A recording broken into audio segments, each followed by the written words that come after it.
আমরা সবাই জানি যে ঢাকা একটা জনবহুল শহর। কাজের প্রয়োজনে প্রতিদিন প্রচুর লোকের এখানে সমাগম হয়।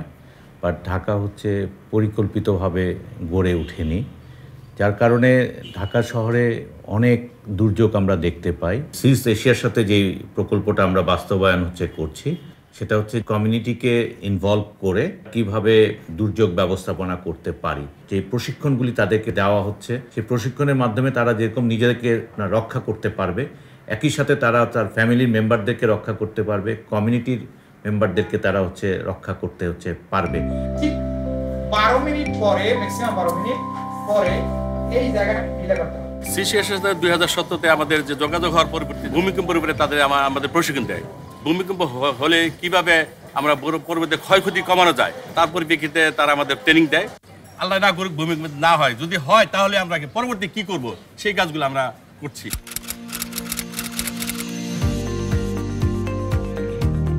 আমাদের সোসাইটি থেকে বিভিন্ন ধরনের ট্রেনিং দেওয়া হচ্ছে, যেরকম দুর্ঘটনা ঘটলে কীরকম কি করতে হবে। আমাদেরকে ট্রেনিং দেওয়া হয়েছে যে আগুন নিভাতে হলে কি করতে হবে এবং ভূমিকম্পের সময় কি কি করা উচিত। এখন আমরা বুঝতে পারি যে কোথাও আগুন লাগলে আমরা ভয় পাবো না, আমরা সকলে মিলে সহযোগিতা করে তাদেরকে সহযোগিতা করব, উদ্ধার করার চেষ্টা করব। আগে আমরা যেরকম মিটিংগুলোয় আসতাম না, বাট এখন আমরা সবাই মিটিংয়ে আসি যেন আমরা অনেক কিছু জানতে পারি। আমি আমার ওয়ার্ডে প্রায় 21টি রাস্তা প্রশস্তকরণের কাজে হাত দিলাম। তবে সেক্ষেত্রে মানুষের উপস্থিতিটা খুব আসলে সহজেই দিতে চাচ্ছিল না।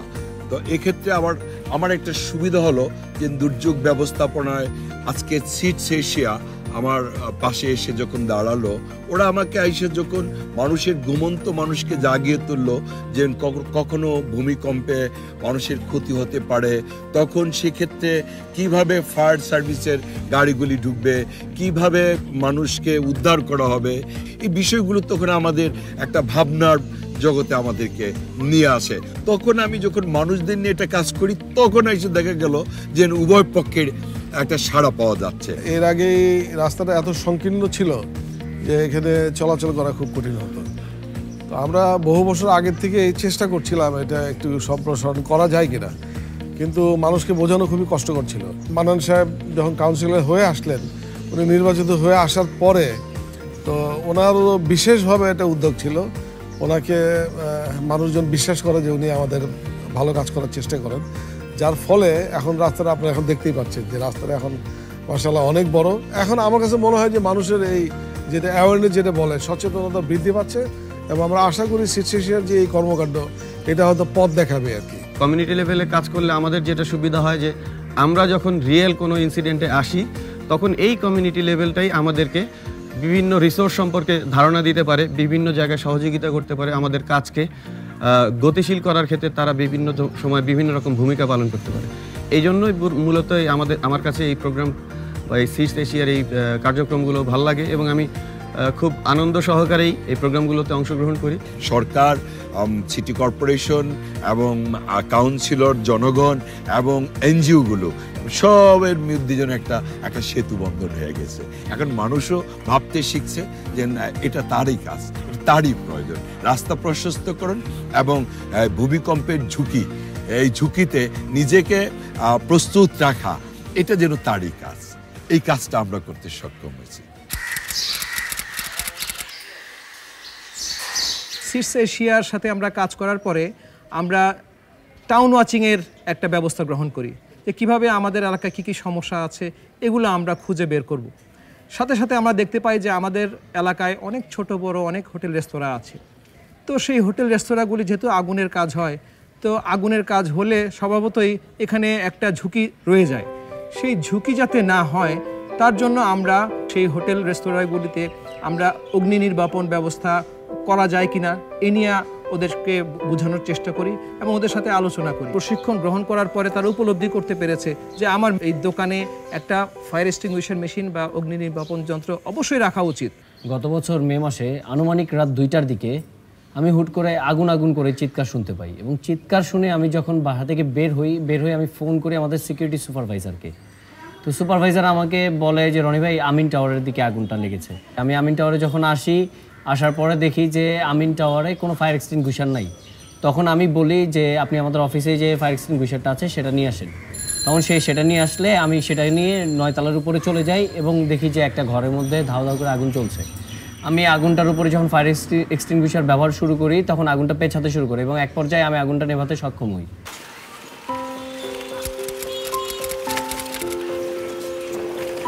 আমাদের ক্লাব প্রতিষ্ঠিত হয় 2013 সালের 4 মার্চ। এরপর থেকে আমরা এলাকার খেলাধুলা কীভাবে স্পোর্টস নিয়ে আগানো যায়, কিন্তু আমরা 2017 সালে সিস এশিয়ার সাথে পরিচিত হওয়ার পর আমরা আমাদের দুর্যোগ কীভাবে আগুন নেভানো যায়, ফায়ার এক্সটিংগুইশার, দুর্যোগের সময় কীভাবে মানুষজন উদ্ধার করা যায়, এসব ট্রেনিং নিয়ে আমাদের এলাকাকে আমরা আরও উন্নত ডেভেলপ করার জন্য কাজ শুরু করি। দুর্যোগে আমরা প্ল্যাটফর্মের যে অফিসিয়াল মিটিংগুলো হতো, ওই মিটিংয়ে বিভিন্ন এলাকার সংগঠন, সোসাইটি অ্যাটেন্ড থাকতো।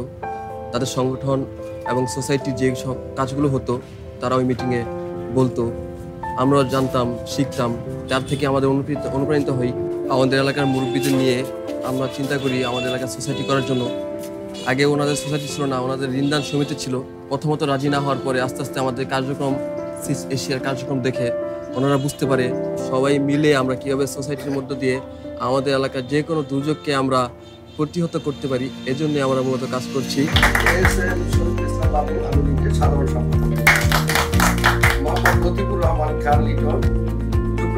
দুর্যোগকালীন সময়ে যে ট্রেনিংগুলোকে রপ্ত করার সময় আমাদের মাথায় আসলো যে আমরা তো শুধু আমাদের মাধ্যমে এটা রাখলে হবে না, তারই আলোকে আমরা ঢাকা শহরের সবাইকে সম্পৃক্ত করার জন্যই আমরা মূলত এই দুর্যোগে আমরা প্ল্যাটফর্ম গঠনের উদ্যোগ গ্রহণ করেছি। এবং আমাদের উদ্দেশ্য হলো যে ঢাকা শহরের সকল এই সংগঠন যারা আছে, কল্যাণ সমিতি বা বিভিন্ন সংগঠনদের সম্পৃক্ত করে আমাদের মধ্যে একটা ভ্রাতৃত্বের বন্ধন তৈরি করে এবং সুন্দর ঢাকা নগর গঠন করা এবং দুর্যোগকালীন সময়ে যে কোনো দুর্যোগ মোকাবেলায় আমরা সক্রিয়ভাবে কাজ করার জন্য এই উদ্যোগ আমরা গ্রহণ করেছি।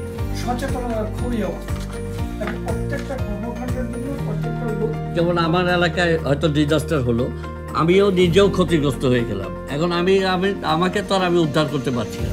এখন যদি আমাদের ঢাকা শহরের সব এলাকার এই সোসাইটির সঙ্গে আমাদের একটা সম্পর্ক থাকে, তাহলে আর যারা আমরা ক্ষতিগ্রস্ত হলাম তাদেরকে অন্তত নিজের মানে টানে হলেও তারা তখন ছুটে আসবে, তাদের সেই ট্রেনিংগুলো দিয়ে আমাদেরকে উদ্ধার করতে পারবে, আমাদেরকে হেল্প করতে পারবে।